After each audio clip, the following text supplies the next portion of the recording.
राष्ट्रमाता राजमाता माँसाहेब जिजाऊ, क्रांतिज्योती सावित्रीबाई फुले, अहिल्याबाई होळकर, माता रमाई, झाशीची राणी लक्ष्मीबाई, फुले शाहू आंबेडकर, छत्रपती शिवाजी महाराज, संभाजी महाराज यांच्या विचारांना वंदन करते।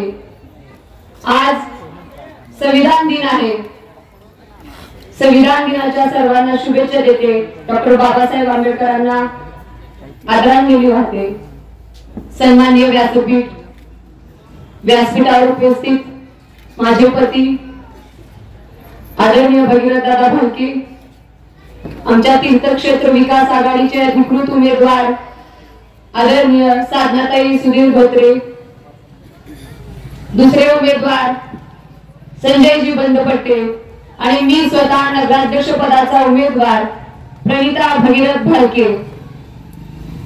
समोर उपस्थित तरुण सहकारी, ज्येष्ठ मार्गदर्शक आणि माझ्या माता भगिनी, मैत्रिणी, तरुण सहकारी। खरं तर आता संजू दादांनी सांगितलं की सुधीर दादा त्यांचा वार्ड सोडून इथं त्यांच्या सोबतीला आले। खरं तर या वार्डाचा विकास करण्यासाठी आम्ही जयवीरूची जोडी तुम्हाला दिली।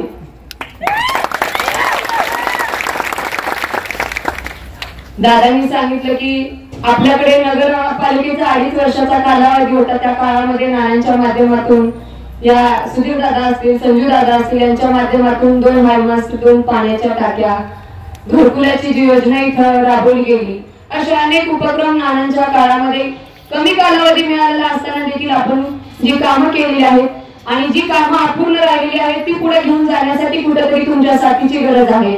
इथं उपस्थित सगळ्याच महिला ज्या आहेत त्या माझ्या रोजच्या परिचयाच्या आहेत, रोजचा संपर्क आहे आपला इथला।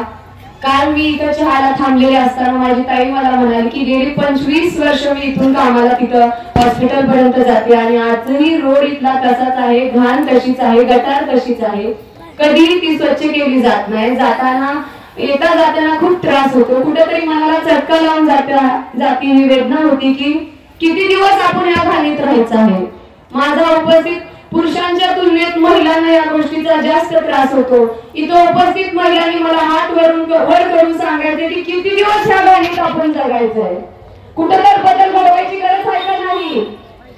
हात वर करून सांगा की गरज आहे की नाही बदलायची।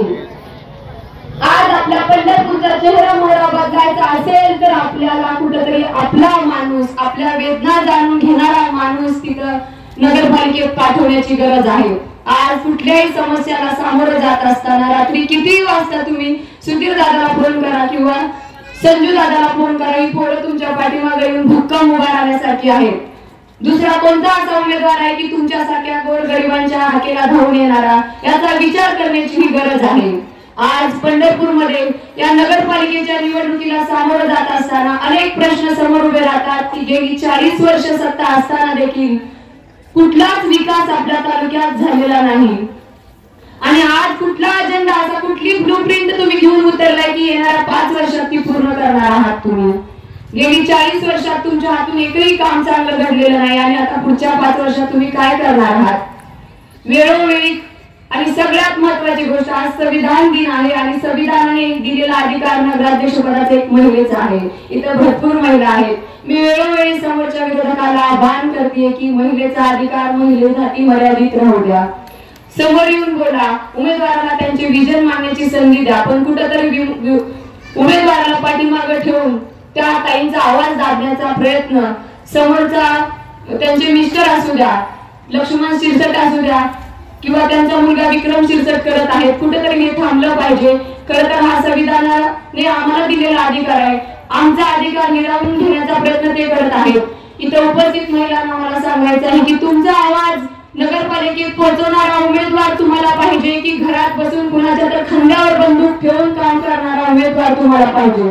मला मी उत्तर मागते तुमच्याकडून की तुमच्या वेदना जाणून घेणारा उमेदवार पाहिजे, तुमच्या घरापर्यंत येऊन काम करणारा उमेदवार तुम्हाला पाहिजे की कुठेतरी 4-4 10 हेलपाटे नगरपालिकेत घालायला लावणारा उमेदवार तुम्हाला पाहिजे? हे तुम्ही मला हात वर करून सांगा। आपल्याला सन्मानाने जगायचं असेल आणि आपला स्वाभिमान जिवंत ठेवायचा असेल तर येणाऱ्या काळात 2 तारखेला मी नगराध्यक्ष पदाचा उमेदवार म्हणून माझा अनुक्रमांक आहे 2, विजयाची खूण नंबर 2। आणि संजू दादा आणि साधनाताईचा अनुक्रमांक 1 आहे आणि आपलं चिन्ह आहे रिक्षा। काल झालेला प्रकार प्रत्येक व्यक्तीने पाहिलाय नगरपालिकेत, कशा प्रकारे आपल्यावर अन्याय अत्याचार करून दमदाटी करून आपला आवाज दाबण्याचा प्रयत्न केला होता। पण आम्ही देखील संविधान हाताशी धरून तिथं आमच्या न्यायाची लढाई लढत असताना तुम्ही सगळ्यांनी बघितलंय काल नगरपालिकेत झालेला जो प्रकार आहे, तर तिथं तो प्रकार मी माझ्या हक्कासाठी करू शकते, तर नक्कीच उद्या तुमच्या कुठली काही हो द्या, मी तुमची लेख म्हणून तुमची एक सहकारी म्हणून तुमच्या सोबत असेल अशी एक विश्वास तुम्हाला देण्यासाठी इथं उभा आहे। आणि म्हणून येणाऱ्या काळामध्ये कुणी काही सांगू द्या, कुणी काही तुम्हाला सांगू द्या, कुणालाही कुठल्याही भूलथापांना बळी पडायचं नाही। येणाऱ्या काळामध्ये आपल्या सर्वसामान्यांचा आवाज जर नगरपालिकेत पोहोचवायचा असेल तर रिक्षा या चिन्हासमोरील बटन दाबून आपल्या तिन्ही उमेदवारांना भरपूर मतांनी विजय करण्याचं काम तुम्ही करायचं आहे। आपलं एक मत कशासाठी पाहिजे? आपला आवाज नगरपालिकेत पोहोचण्यासाठी पाहिजे। इथं अनेक महिला आहेत, आपलं एक मत कशासाठी पाहिजे? तर आपल्या महिला सक्षमीकरणासाठी पाहिजे।